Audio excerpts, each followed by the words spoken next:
Bismillahirrahmanirrahim. Innal hamdalillah wassalatu wassalamu ala man la nabiyya ba'dah. Wa asyhadu an la ilaha illallah wahdahu la syarikalah wa asyhadu anna Muhammadan abduhu wa rasuluh sallallahu alaihi wa ala alihi wa sahbihi ajma'in. Amma ba'd. Ma'asyiral muslimin rahimani rahimakumullah. Sesungguhnya segala sesuatu itu disimpan dalam tempat tertentu. Segala sesuatu itu membutuhkan tempat simpanan. Maka sebelum seseorang menyimpan barang berharga, dia akan mempertimbangkan tempat penyimpanannya. Apakah cocok disimpan dalam lemari seperti ini? Apakah cocok dituang dalam gelas seperti ini? Apakah ini sudah standar untuk menyimpan barang yang sangat berharga? Itu adalah tabiat manusia, selalu mempertimbangkan tempat penyimpanan sebelum dia menyimpan pada tempat yang sesuai.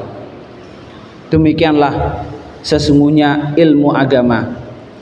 Maka sebelum seseorang mempelajari ilmu agama, disebutkan dalam Al-Quran, ilmu yang disebutkan dalam hadis Rasulullah SAW, ilmu yang seharusnya memberikan manfaat dunia dan akhirat. Akan tapi ketika hatinya kotor, tempatnya kotor, maka ilmu ini akan menjadi kotor.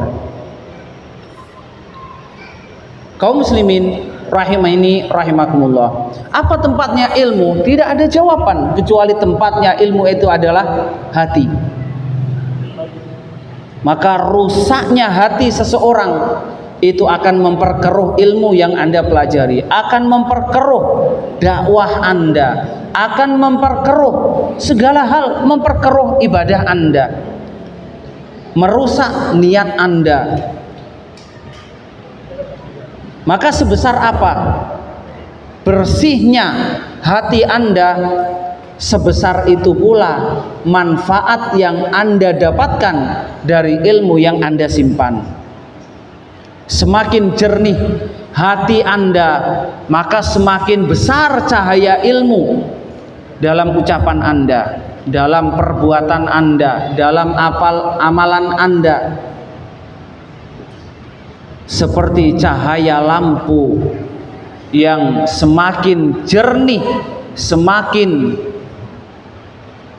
mengkilat kaca yang menjadi penyimpan lampu ini, maka semakin kuat cahaya yang dipancarkan.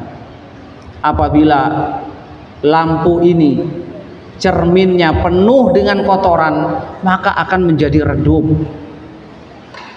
Maka barang siapa yang ingin menguasai suatu ilmu, maka hendaklah menghiasi batinnya, membersihkan hatinya dari najis-najis kotoran riya.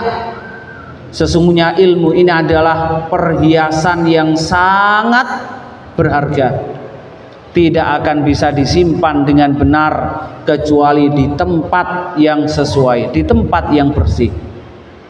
Maka ketahuilah bahwasanya bersihnya hati, membersihkan hati itu tidak akan terwujud kecuali dibersihkan dari dua hal, terbebas dari dua hal, yaitu apa?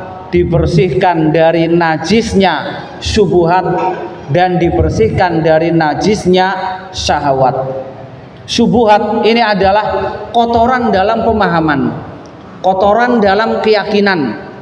Dan syahwat ini adalah kotoran yang berkaitan dengan hawa nafsu, perbuatan maksiat, melanggar perintah Allah, meninggalkan kewajiban, mengedepankan maslahat pribadi daripada orang lain. Ini semua adalah kotoran syahwat. Begitu pentingnya masalah kebersihan hati, hingga Nabi SAW diperintahkan, pertama kali diperintahkan itu pada awal-awal wahyu yang diturunkan kepada beliau, seperti dalam surat Al-Muddathir, wa thiyabaka fatahhir, maka pakaianmu bersihkanlah. Sebagian ulama menafsirkan pakaian di sini dengan pakaian batin, yaitu bersihkanlah hatimu.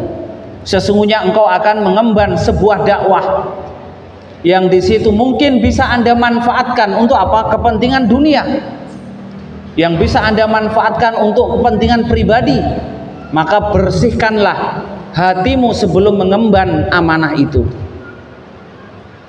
Apabila Anda malu dilihat oleh makhluk yang melihat pakaian Anda kotor, maka hendaklah Anda lebih malu apabila Allah melihat ke dalam hati Anda, sedangkan dalam hati Anda ada kotoran, ada riya, ada dosa, ada kemaksiatan. Rasulullah Shallallahu Alaihi Wasallam berkata, Innallaha la yanzuru ila suwarikum wa amwalikum. Allah tidak akan melihat pada bentukmu, tidak akan melihat pada hartamu, walakin yanzuru ila qulubikum wa a'malikum. Akan tetapi Allah akan melihat pada hatimu, amalmu. Barang siapa yang bisa membersihkan hatinya, maka ilmu itu akan menancap di dalam hatinya. Namun barang siapa yang tidak memperhatikan hatinya, menyepelekan hatinya, maka ilmu itu akan pergi dan tidak akan pernah menancap di dalam hati. Maka barang siapa yang sudah mengenal sunnah, belajar sunnah sudah sekian tahun, akan tapi tidak ada perubahan dalam kehidupan sehari-hari, tidak berubah ucapannya, tidak berubah sikapnya, tetap jelek akhlaknya kepada istrinya, kepada tetangganya, kepada sesama pegiat dakwah, berarti ilmu itu sudah terkotori dengan kotornya hati. Maka yang perlu diperbaiki adalah hatinya. Yang diperbaiki hatinya. Betapa banyak masalah-masalah dakwah itu terjadi penyimpangan, terjadi perselisihan, terjadi perpecahan. Itu awalnya dari apa? Dari hati yang kurang benar. Ketika hatinya kurang benar, ilmunya itulah yang dipakai untuk membenarkan perbuatannya. Maka banyak orang yang tertipu, banyak orang yang terfitnah. Kaum muslimin rahimani rahimakumullah. Sahal bin Abdullah rahimahullah, beliau berkata, haramun ala qalbin ayyadkhulahun nur wa fihi syai'un mimma yakrahullah azza wa jalla. Diharamkan pada hati dimasuki cahaya ilmu apabila di dalam hati itu ada sedikit saja yang dibenci oleh Allah Subhanahu wa taala. Maka di antara perkara yang harus dibersihkan dalam hati kita itu perkara apa? Mendidik hati agar ikhlas. Ketahuilah bahwasannya ikhlas ini menjadi asas diterimanya sebuah amalan, dan itu menjadi tangga untuk sampai pada ridha Allah Subhanahu wa taala. Allah berfirman dalam Al-Qur'an, "Wa ma umiru illa liya'budullah mukhlishina lahuddin." Dan dalam Sahih Bukhari rahimahullah, Rasulullah sallallahu alaihi wasallam berkata, "Al-a'malu binniyah wa likulli imri'in ma nawa." Maka ketahuilah, tidaklah orang-orang sebelum kita sampai pada derajat yang tinggi, tidaklah mereka mendapatkan ilmu itu diterima oleh kaum muslimin. Itu semua didapatkan dari apa? Dari keikhlasan lillahi rabbil alamin.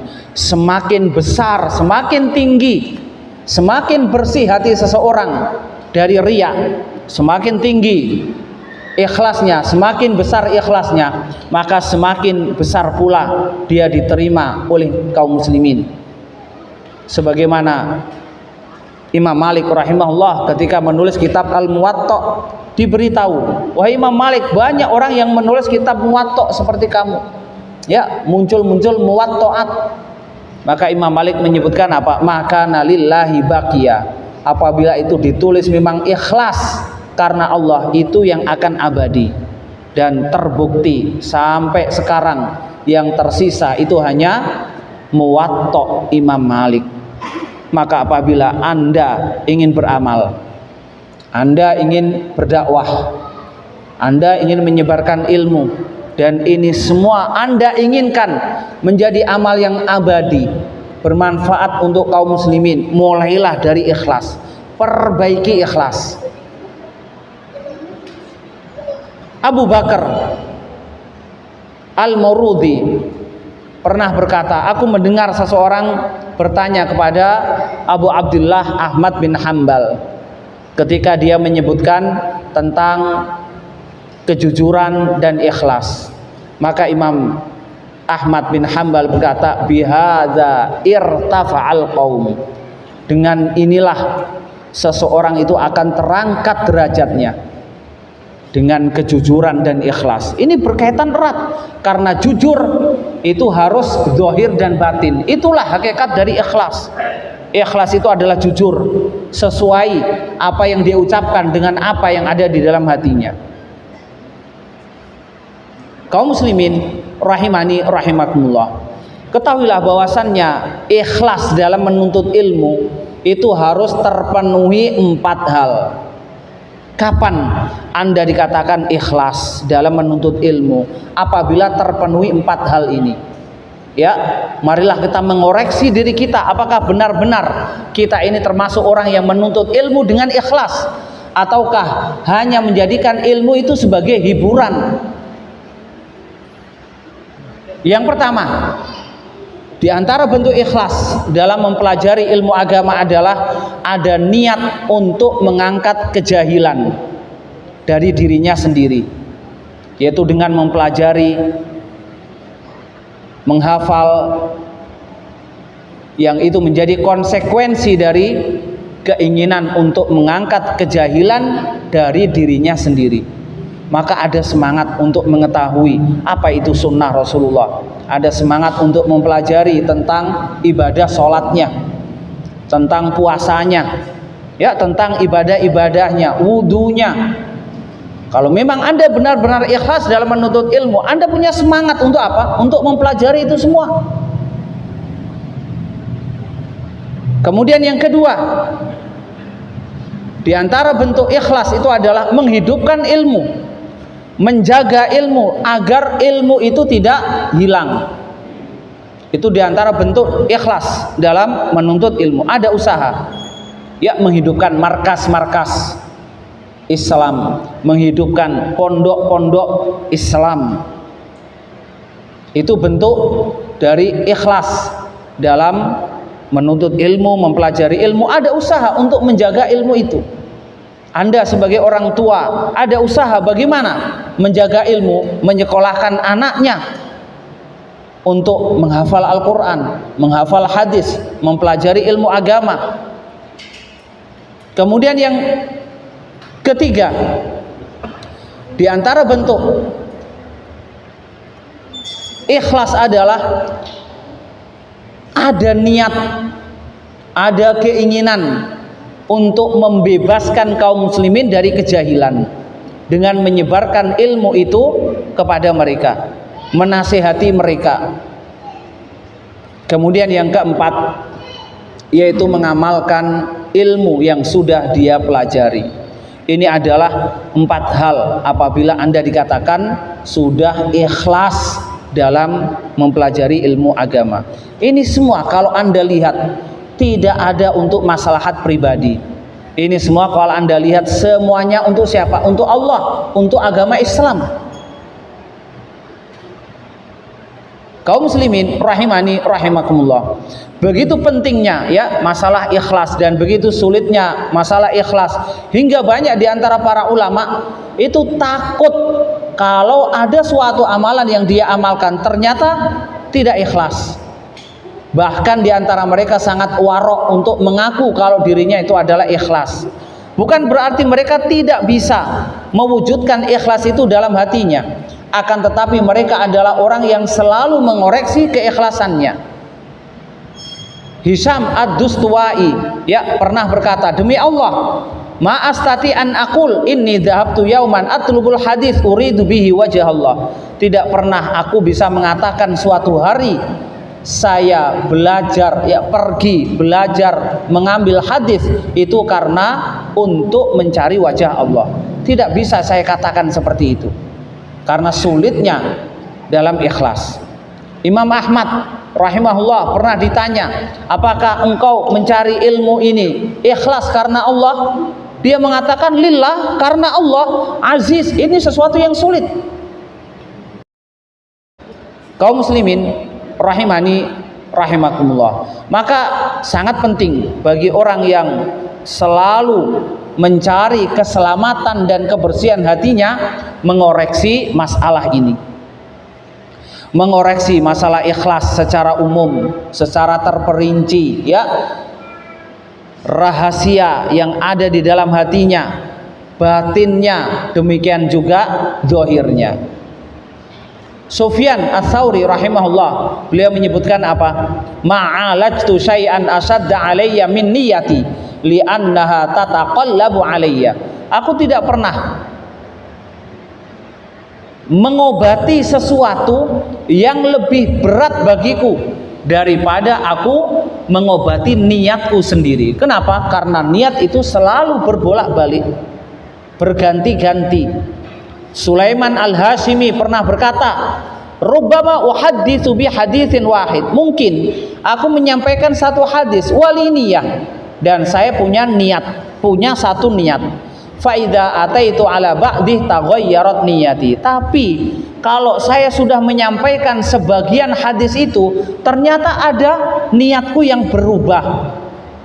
Faidal hadis al-wahid yahtaju ilan niat. Ternyata menyampaikan satu hadis itu saja butuh niat yang banyak sekali, butuh niat yang selalu diperbaiki. Berangkat ke masjid niatnya ikhlas, ketemu di masjid fulan sudah berubah niatnya. Mungkin apa tidak? Mungkin saja. Kaum muslimin rahimani rahimakumullah. Sebagian ulama menyebutkan tanda-tanda seseorang itu ikhlas. Ini sebagai tambahan, diantaranya adalah apa? Tanda orang ikhlas itu adalah dia mencintai agamanya dan selalu memberikan wasiat kebenaran, ketakwaan, kesabaran. Dan apabila diberi pilihan antara dua hal, kemudian dia menimbang yang satu itu karena Allah dan yang satu karena dunia, maka dia lebih mendahulukan karena Allah. Maka keikhlasan mungkin akan diuji dalam kondisi tertentu. Di mana Anda ikhlas? Ketika sudah bertentangan dengan kepentingan dunia. Mana yang lebih Anda dahulukan? Allah Subhanahu wa taala menyebutkan dalam Al-Qur'an, walal akhiratu khairul laka minal ula. Dan akhirat itu lebih baik bagimu daripada dunia. Kemudian yang kedua, di antara bentuk ikhlas dalam beramal itu adalah engkau ridho dengan nasihat yang benar. Engkau ridho dengan kalimatul haq, baik itu menguntungkan diri Anda ataupun merugikan diri Anda. Itu bentuk apa? Ikhlas. Dan ini paling apa? Paling berat bagi seorang ustadz, bagi seorang mudir, sangat berat. Apalagi yang memberikan nasihat itu adalah orang bawahannya, yang memberikan nasihat jamaahnya. Ini sangat berat. Maka kesombongan itu juga apa? Bertentangan dengan ikhlas. Sesungguhnya orang sombong itu ingin melihat dirinya lebih, ingin memperlihatkan dirinya. Itu sudah apa? Sudah bertentangan dengan ikhlas. Ada benih-benih riya dalam hatinya.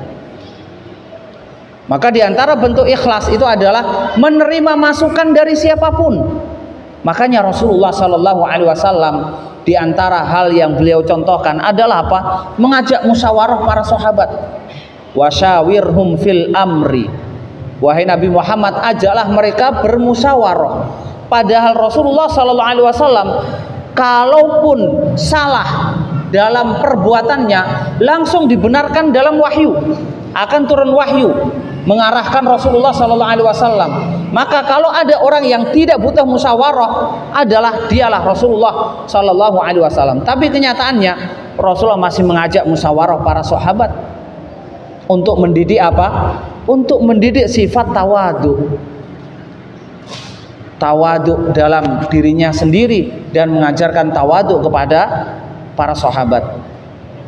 Kaum muslimin rahimani rahimakumullah. Kemudian yang ketiga, di antara bentuk ikhlas itu adalah seseorang itu tidak suka kalau ada amalannya yang dia sembunyikan ternyata diketahui oleh orang lain.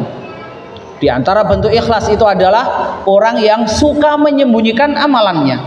Walaupun dalam kondisi tertentu amalan itu boleh ditampakkan dan itu tidak menafikan ikhlas apabila di situ ada maslahat untuk orang lain, bukan maslahat untuk dirinya sendiri, tapi ada maslahat untuk orang lain. Seperti apa?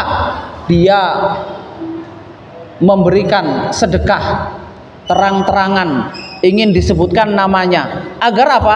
Agar menjadi contoh bagi yang lain. Ketika mendengar fulan itu telah menyumbang, berarti ini panitianya bisa apa? Bisa dipercaya. Karena fulan menyumbang itu adalah orang yang sudah amanah, orang yang sudah terkenal dalam meneliti dan melihat siapa panitianya. Maka ketika melihat nama fulan, kaum muslimin ikut menyumbang. Makanya Allah Subhanahu wa taala berfirman dalam Al-Qur'an, "In tubadu khairan au tukhfuhu." Ya. Apabila engkau ingin beramal dan menampakkan kebaikan, amal kebaikanmu, atau engkau ingin menyembunyikannya, ya, fa innallaha ya'lamu, sesungguhnya Allah Maha mengetahui. Akan tetapi dalam kondisi tertentu mungkin lebih baik bagi dia untuk menyembunyikan amalnya. Maka di antara bentuk ikhlas itu adalah seseorang ada usaha untuk menyembunyikan amalnya.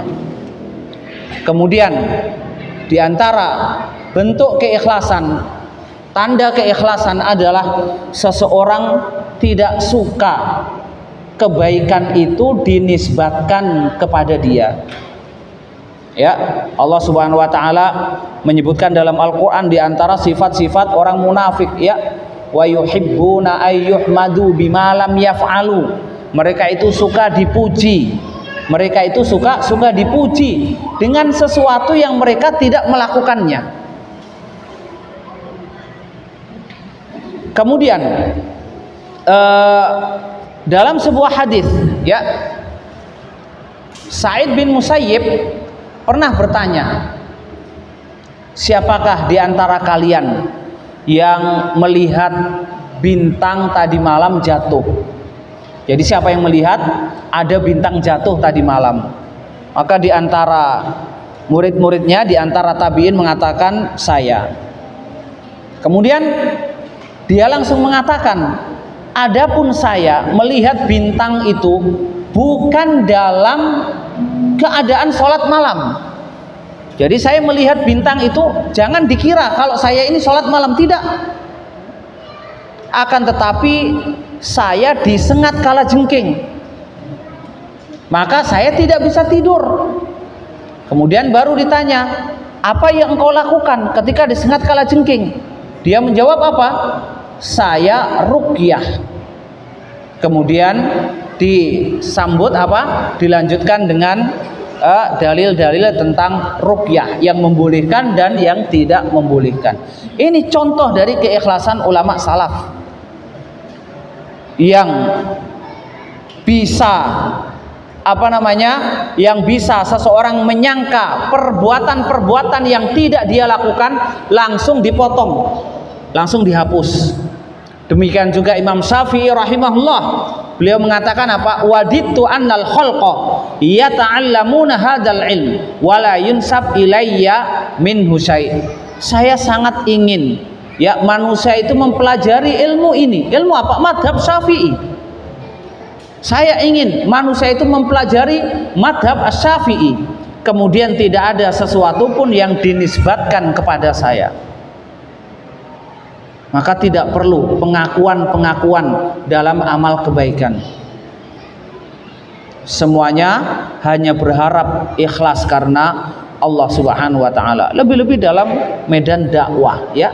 Ini dakwah berkembang karena saya. Ya. Ini menjadi apa?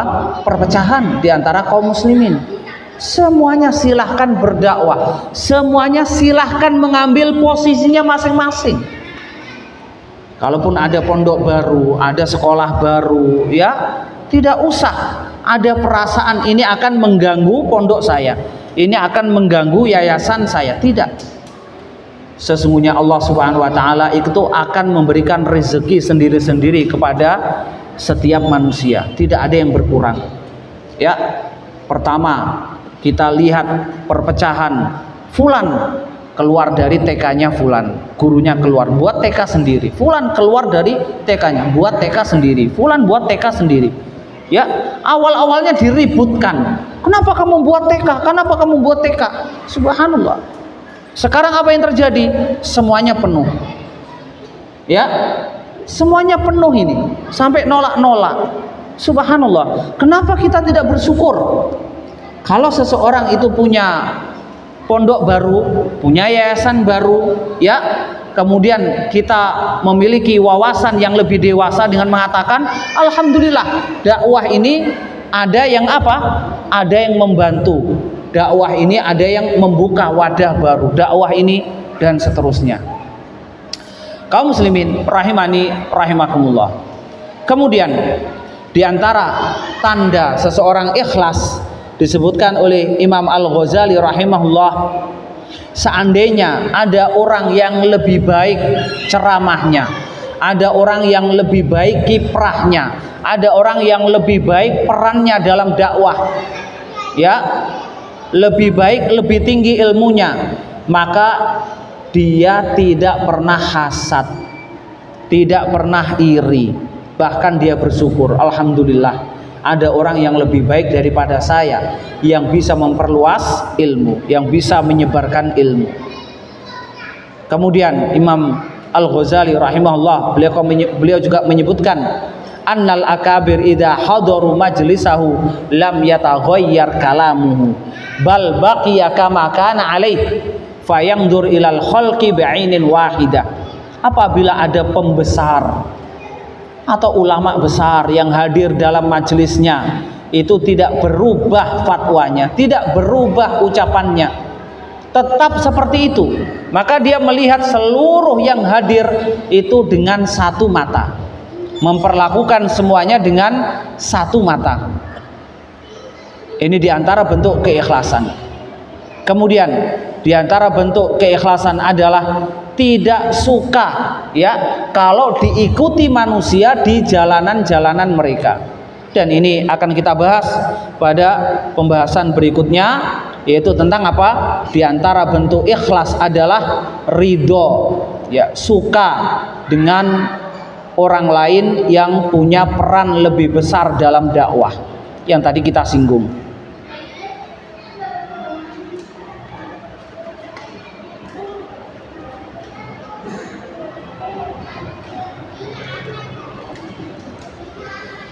Kaum muslimin rahimani rahimakumullah.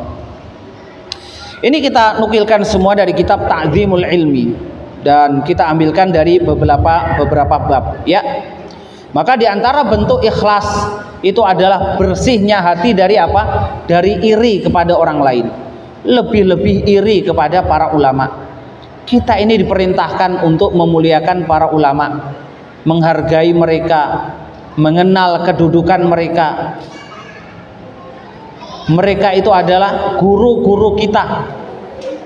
Walaupun kita tidak ketemu, seluruh ilmu yang kita ambil dari mereka itu berarti kita harus mengakui itu sebagai guru kita.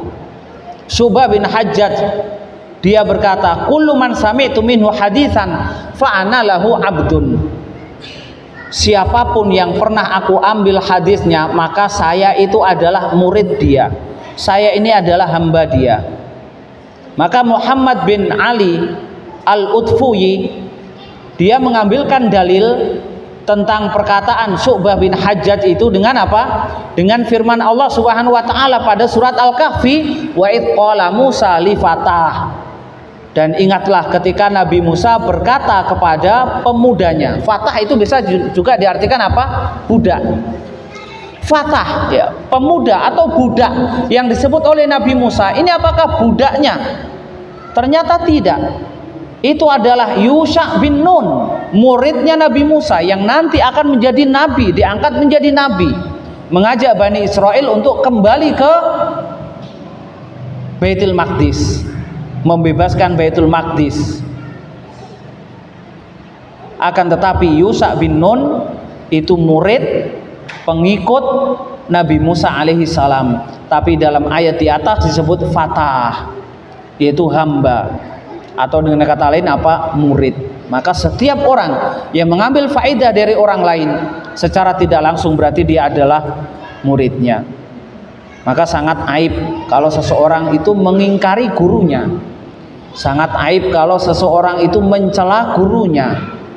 Jangan sampai seseorang belajar alif, ba, ta, ketika sampai dia mentahdir gurunya. Ya, dia mencela gurunya. Subhanallah. Perlu adab, perlu akhlak. Ya, di mana bentuk keikhlasan Anda dalam menuntut ilmu? Rasulullah Shallallahu Alaihi Wasallam berkata, "Laisa min ummati malam yujilla kabirona, wa yarham saghirona, wa ya'rif li alimina haqqah." Tidaklah termasuk umatku orang yang tidak memuliakan orang besar di antara kami, dan orang yang menyayangi orang kecil di antara kami, dan mengetahui hak ulama-ulama kami. Ibnu Abbas radhiyallahu an suatu ketika itu pernah memegang tali kekang unta Zaid bin Thabit. Mana yang lebih mulia? Ibnu Abbas atau Zaid bin Thabit? Mana yang lebih mulia? Ibnu Abbas, dia ahlul bait. Dia ahlul bait. Maka Zaid bin Thabit berkata, "Atumsikuli wa anta ibnu ammi Rasulillah sallallahu alaihi wasallam." Apakah engkau akan menuntun, akan memegang tali kekang untaku, menuntun aku, padahal engkau adalah anak dari paman Rasulullah, engkau ahlul bait, engkau lebih mulia daripada aku. Tapi Ibnu Abbas mengatakan apa? Inna hakada nasna bi ulama. Inna hakada nasna bil ulama. Demikianlah kami memperlakukan ulama-ulama kami. Maka Ibnu Abbas tidak diingkari kalau dia lebih mulia. Akan tapi Zaid bin Thabit dalam kondisi tertentu sebagai guru, dia lebih mulia daripada Abdullah bin Abbas. Kaum muslimin rahimani rahimakumullah. Muhammad bin Sirin rahimahullah, beliau berkata, Ra'aitu Abdurrahman bin Abi Laila, aku melihat Abdurrahman bin Abi Laila, wa ashabuhu yu'azzimunahu, murid-muridnya ini sangat apa? Mengagungkan dia, wa yusawwidunah, dan mengangkat derajat dia. Sayyid menjadikan apa? Menjadikan sayyid, menjadikan pemimpin. Wa yusarrifunah, dan memuliakan dia, mithlal amir, seperti seorang khalifah. Kemudian Yahya al-Musili, dia berkata, ra'aitu Malik bin Anas ghairu marrah, aku melihat Malik bin Anas tidak hanya sekali, wa kana bi ashabihi minal i'zam lahu wa tauqir lahu, dan aku melihat murid-muridnya itu sangat mengagungkan dan menghormati dia. Wa idza rafa'a ahadun sautah sahu bihi, apabila ada seseorang yang mengangkat suaranya di majlis Malik bin Anas, maka semuanya menegur dia, berteriak menegur dia. Kaum muslimin rahimani rahimakumullah. Namun demikian bukan berarti kita ghulu terhadap para ulama. Bukan berarti kita berlebih-lebihan dalam menyikapi mereka. Maka Ahlus Sunnah wal Jamaah dalam memperlakukan dan menyikapi ulama-ulama mereka itu ada 6 sikap. Baik, kita adzan. Ma'asyiral muslimin rahimani rahimakumullah.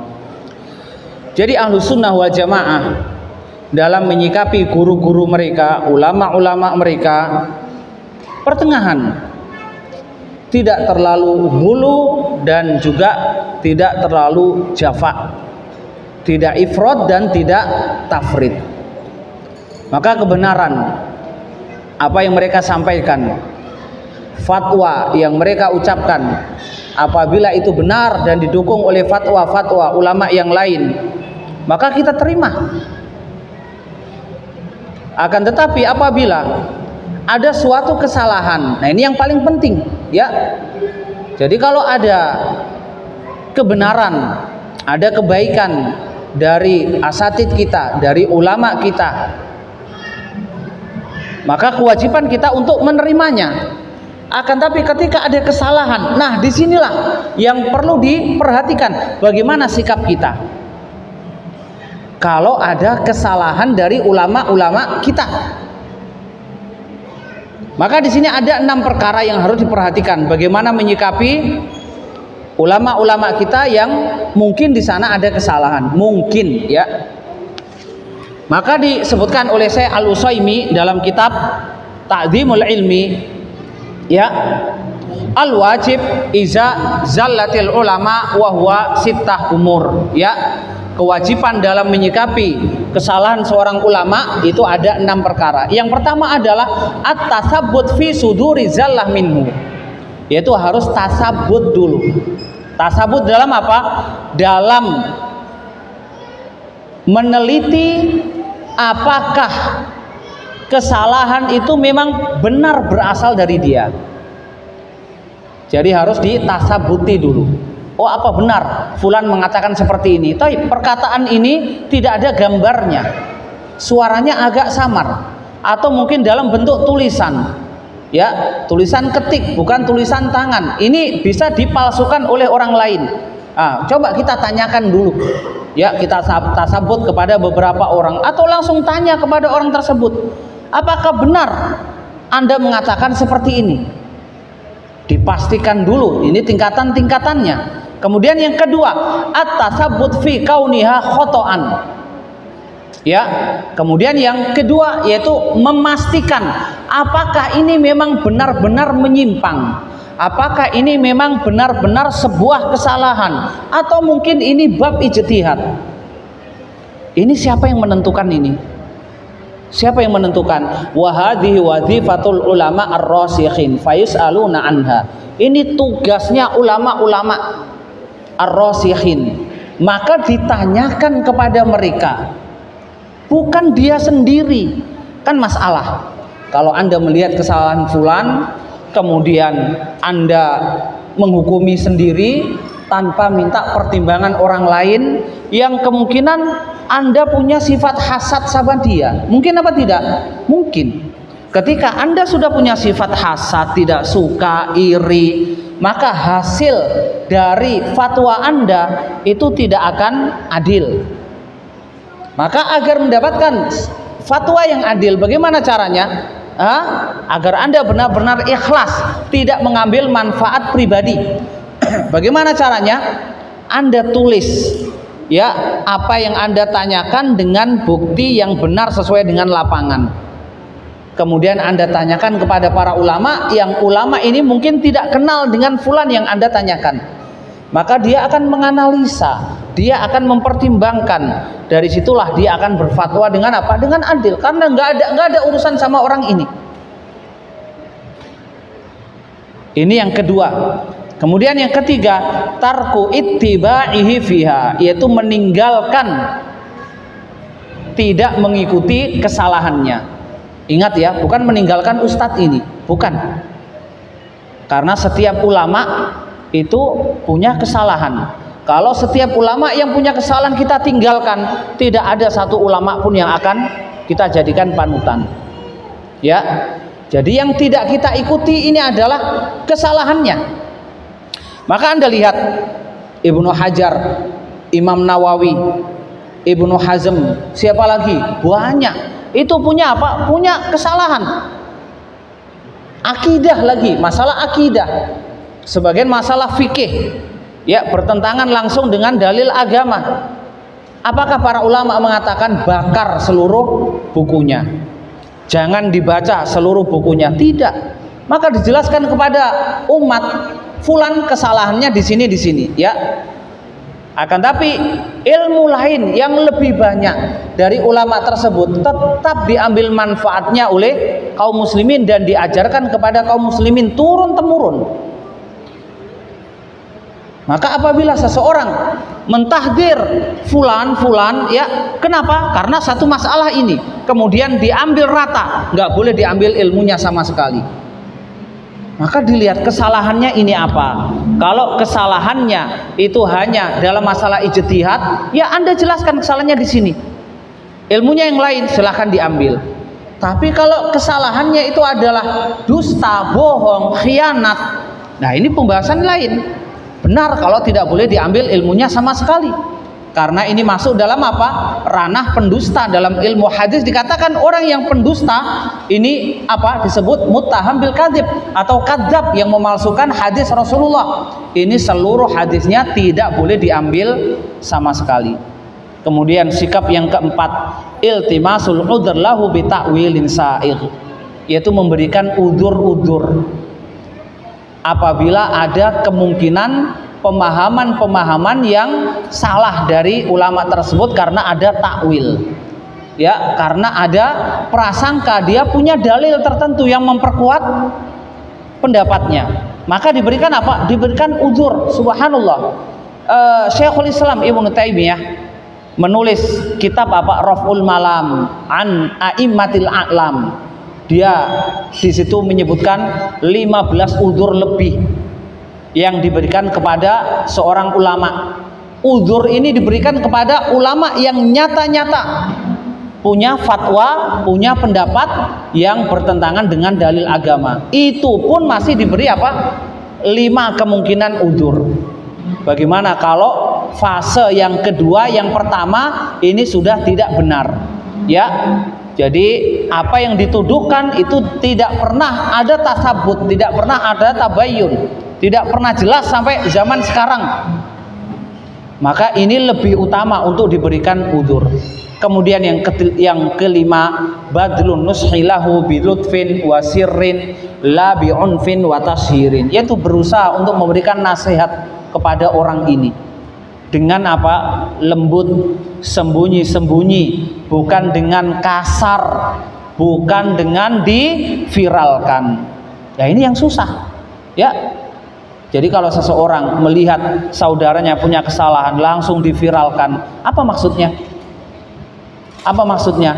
Anda ingin menyelamatkan dia atau Anda ingin kelihatan lebih apa? Lebih alim daripada dia, lebih pintar daripada dia, ingin dapat jamaah yang lebih banyak. Maka timbanglah diri Anda, ya, apa maslahatnya Anda berlaku seperti itu? Apa maslahatnya? Bukankah setiap muslim yang punya kesalahan itu diluruskan, dinasehati? Adapun Anda menjelaskan kepada umat, itu disebutkan apa? Disebutkan penjelasan kesalahannya dan tidak perlu menyebut namanya. Itu lebih baik untuk memperingatkan umat dari kesalahan ini. Tidak hanya kesalahan dari orang dia, akan tapi kesalahan dari seluruh orang yang memiliki pemahaman seperti dia. Tidak usah membuat daftar nama ustadz. Kan aneh kalau membuat daftar nama ustadz, ya. Ini daftar nama ustadz salafi se-Indonesia. Berarti selain mereka bukan salafi. Subhanallah. Seperti orang membuat daftar nama surga, ya. Daftar-daftar orang yang masuk surga. Ini tidak benar. Kemudian yang terakhir, hifdzu janabi, tetap menjaga kehormatan dia. Maka kehormatan, kemuliaan dia tidak boleh dihancurkan di hati kaum muslimin, tidak boleh dirusak di hadapan mereka. Kenapa? Karena mereka inilah yang tidak bisa dipungkiri sebagai apa? Sebagai rujukan kaum muslimin. Oleh sebab itu, ya, fatwa-fatwa Majelis Ulama Indonesia tidak boleh serta-merta langsung dibantah dan dinyatakan salah di hadapan umat, tidak boleh. Atau mencela salah satu di antara mereka di hadapan umat, tidak boleh. Kenapa? Karena tidak semua orang itu kenal Anda. Tidak semua orang itu merujuk kepada Anda. Ya, kalau Anda sudah menghancurkan ulama-ulama di hadapan umatnya, berarti dia akan mengambil ilmu dari siapa? Dari siapa? Ya, Majelis Ulama Indonesia termasuk majelis yang kompeten. Ya, fatwa-fatwanya itu banyak dirasakan oleh umat ini, membimbing mereka pada kebenaran. Walaupun mungkin ada 1-2 fatwa mereka yang salah, itu tidak boleh dihancurkan di hadapan kaum muslimin. Ma'asyiral muslimin rahimani rahimakumullah. Namun di sini ada pembahasan terakhir yang disebutkan oleh Syekh Al-Utsaimin, ya. Beliau mengatakan apa? Dan perlu diwaspadai, ya, perlu diwaspadai bagi kaum muslimin yang maksudnya itu ingin memuliakan ustadz, ingin memuliakan ulama, akan tetapi caranya itu malah menghinakan mereka, menghancurkan mereka, atau membunuh mereka. Ya, seperti apa? Disebutkan oleh beliau, kal izdiham alal alim wa tadyiq alaih, seperti merapat dan menghimpit seorang ulama, wa iljaihi ila a'sari subul, dan menghimpit dia ke jalanan yang sempit dan paling jelek. Karena apa? Berebut ingin bertanya. Ini bukan penghormatan, ya, ini malah menghinakan. Maka beliau menyebutkan, tidaklah Husain bin Bashir Al-Wasiti ini mati kecuali karena perbuatan murid-muridnya ahlul hadis, yang dia naik himar, naik keledai, kemudian dihimpit oleh siapa? Murid-muridnya, akhirnya jatuh dari keledainya. Karena jatuh ini dia sakit, akhirnya mati. Subhanallah. Kaum muslimin rahimani rahimakumullah. Maka diantara bentuk ingin memuliakan seorang ulama, ya, akan tapi malah menghinakan mereka, yaitu memberikan gelar-gelar yang tidak sesuai. Ya, memberikan gelar-gelar yang tidak sesuai. Ini orang biasa saja, talibul ilm, kemudian diberi gelar al-allamah, al-mufti, kibar ulama. Sedangkan manusia tahu dia seperti apa sebenarnya. Maka orang jadi tertawa, mengejek. Itu tidak benar. Ini bentuk apa? Ingin memuliakan, ingin mengangkat derajat mereka, akan tetapi malah menghinakan. Maka kaum muslimin rahimani rahimakumullah, marilah kita mengoreksi diri kita dalam menuntut ilmu. Sebesar apa keikhlasan kita, ya, termasuk sikap-sikap kita terhadap para ulama, sikap-sikap kita dalam menerapkan dan mengamalkan ilmu. Mungkin yang bisa saya sampaikan, kurang lebihnya mohon maaf. Dan kita sholat, ya, kita sholat isya dulu, kemudian baru tanya jawab. Wassallallahu ala Muhammad wa ala alihi wa sahbihi ajma'in.